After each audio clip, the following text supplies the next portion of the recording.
No Men Are Foreign, Class 9. First, let's see the introduction. So, this poem is a free verse poem, which means there is no rhyming scheme in the poem. Now, what is a rhyming scheme? Rhyming scheme is a pattern of sounds that repeat at the end of a line.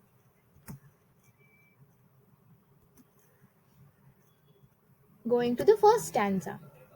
But before that, let's do our introduction with the poet.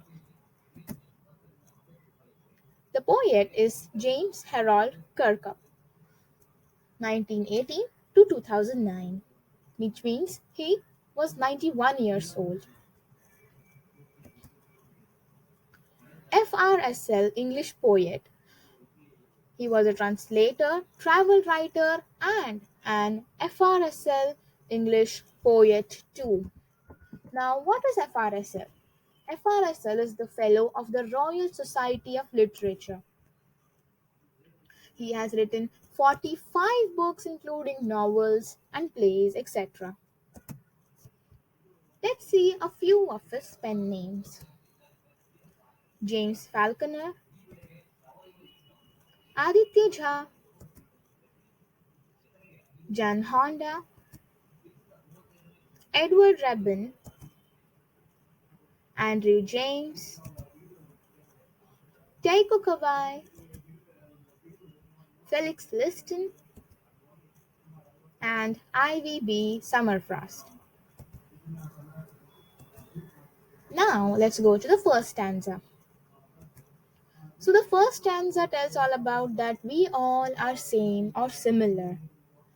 Remember, no men are strange, no country is foreign. Beneath all uniforms a single body breathes. Like ours, the land our brothers walk upon is the earth like this, in which we all shall lie.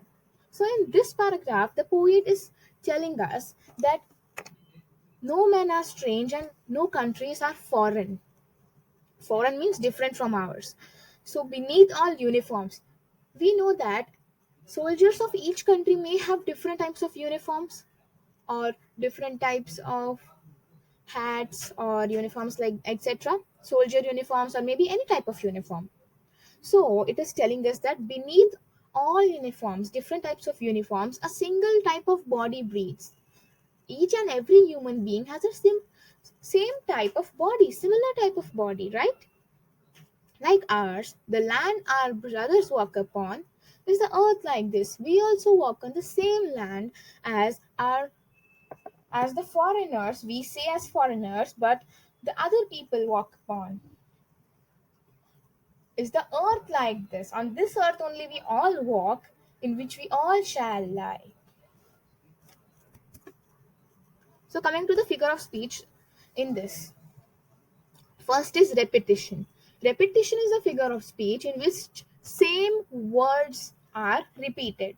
Remember, same words. Like in the first line, no is repeated 2 times. Next is alliteration. Here, same sounds or same letters are repeated. Letter means and a single alphabet. For example, here, like and land, L is repeated in the same line. So this is alliteration. Or we can say single body breathes, B, B. And also beneath in the same line, 3, B, B and B. We are taking only the first letter or the first sound, B, B. Metaphor. Metaphor is the comparison of two or more things without the use of like or as. So where is metaphor here? Metaphor is in the word brothers. All the people are not really our brothers, right? But the poet is comparing the different people with our brothers. He is comparing all the people of the world with our brothers. Personification. Personification is a human quality given to a non-living thing. So here a single body breathes. We breathe, like not our full body breathes. So this is personification here. Simile. Simile is comparison of two or more things with the use of like and as. So the difference between simile and metaphor is only the use of like and as. Simile uses these two words and metaphor will not use any like or as. So where is simile? Like ours. Like is given. So like we, our brothers also walk upon the same land or same earth like this. So like we, like is given. So here it is simile. Next is enjambment. What is enjambment? Enjambment is when we don't see any type of punctuations in the end of a line. Like no country is foreign, beneath all uniforms, a single body breathes, like ours, the land our brothers walk upon. So in these three lines, can you see any punctuations? Like comma at the end of the line, can you see any punctuations? No. So this is enjambment. Here there should be a full stop. So in these three lines, there is enjambment. Coming to the second stanza.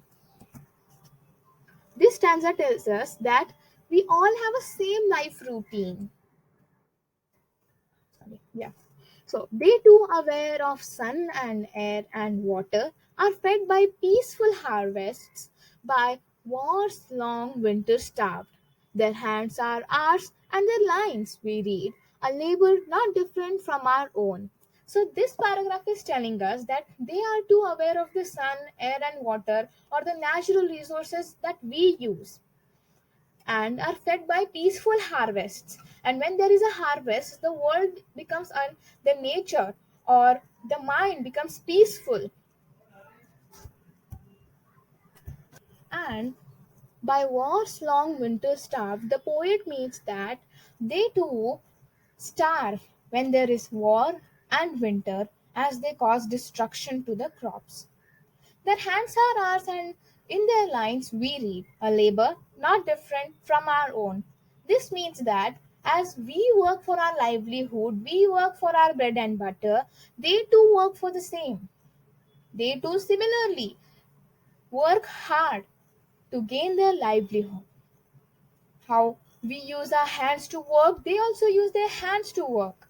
And the labor not different from our own. The work is not different from how we work. They also work for the same reason why we work. So the figure of speech first is polysyndeton. Polysyndeton, which means the use of conjunctions, the same conjunctions, one more than one time in a line. For example, and is used. The same conjunction and is used two times in a sentence. So this is polysyndeton.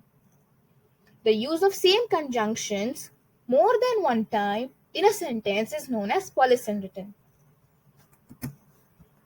Coming to transferred epithet.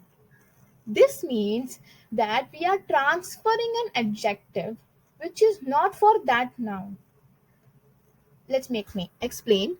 Peaceful harvests. So as I said, the mind is peaceful, not harvests, right? When the harvests come, our mind becomes peaceful. The nature becomes peaceful. The condition becomes peaceful, but not the harvests. So therefore, peaceful is the adjective. Peaceful is an adjective for the condition when the harvests come. It is not an adjective for the word harvests, right? So therefore, it is a transferred adjective. It is not an adjective for harvest. So it is transferred. That's why we say this type of adjective and noun as transferred epithet. Metaphor, as we know, not using like and as but doing comparison. So how is war is compared to winter here? As the people starve in war because of destruction, similarly they starve in winter because of dryness of the crops or rotting of the crops. Repetition. Repetition, how full word is repeated. So their hands are ours, and in their lines we read their repeated. Again, we can see enjambment here. How? The last, this line you can see, their hands are ours, and in their lines we read. After read, nothing is there, neither full stop nor comma. So this is what is enjambment. Coming to stanza 3. Remember. So this stanza tells us all our feelings are same. We all have similar feelings. Remember, they have eyes like ours that wake or sleep, and strength that can be won by love. In every land is common life that all can recognize and understand. So this stanza tells us that they also have same like eyes like us, which open at in the morning or daytime and sleep at the night time. And they also have the same strength that can be won by love, right? Love can melt all the disparities or differentiations. In every land is a common life. In every land, there is a common life. Means any land you take of any country, the people have a common life, right? That all can recognize and understand. As we also saw in the last para, that they also work for their food. They also have a common life like us. Coming to the figures of speech, again enjambment. Enjambment we can see here, one, two, three lines we can see. There is neither any punctuation after wake, nor after one, and nor after life. We can also see alliteration here, sleep and strength, SS letter repeated or alphabet repeated, and again in the next line also love and land, LL repeated, alphabet is repeated.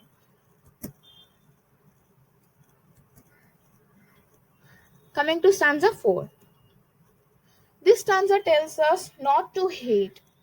Let us remember, whenever we are told to hate our brothers, it is ourselves that we shall dispossess, betray, condemn.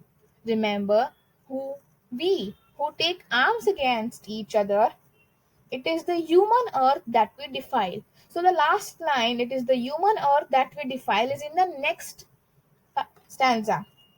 It is a continuation in the next stanza. So we'll see it in the next stanza only. Coming to this stanza. So this stanza is telling us don't hate anyone. Let us remember, when we are told to hate our brothers, when someone tells that hate that person is not good, then we shall dispossess, betray, and condemn ourselves. Now, what is the meaning of dispossess? Dispossess, deprive, or prevent from using something. Now, betray means to not believe on or broke the belief of.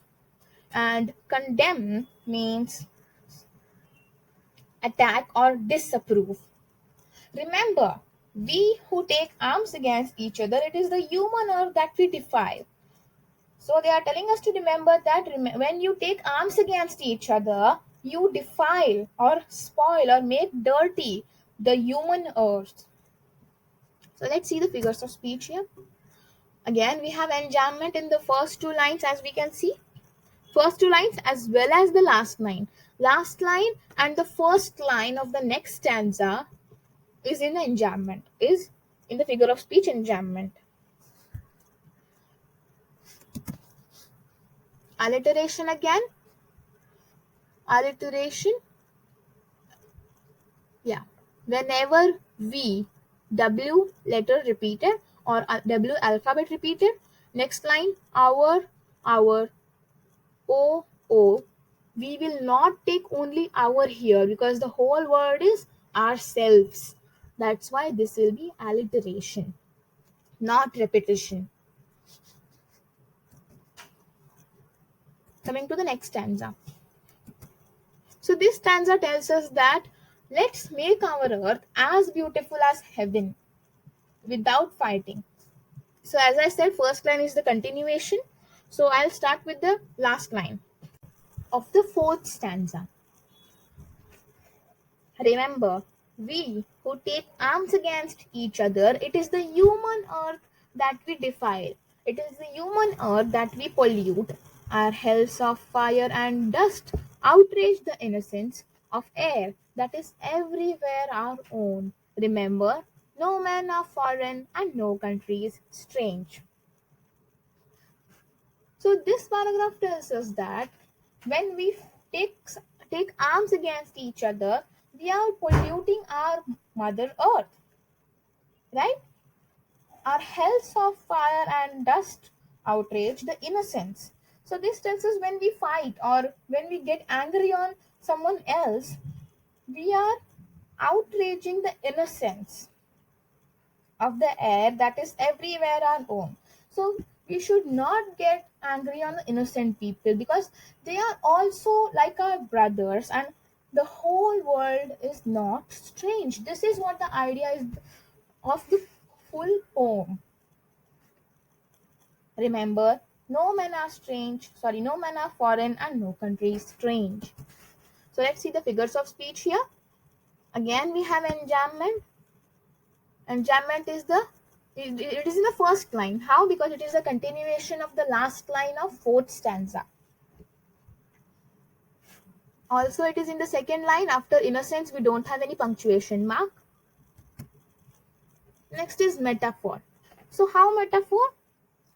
Why? Because the poet is comparing the hells of fire to the war. He is saying that the hells of fire and dust outrage the innocence. Means hells of fire means what? The wars we do, right? So he is comparing the hells of fire with the war without using the words like or as it is a metaphor. Thank you.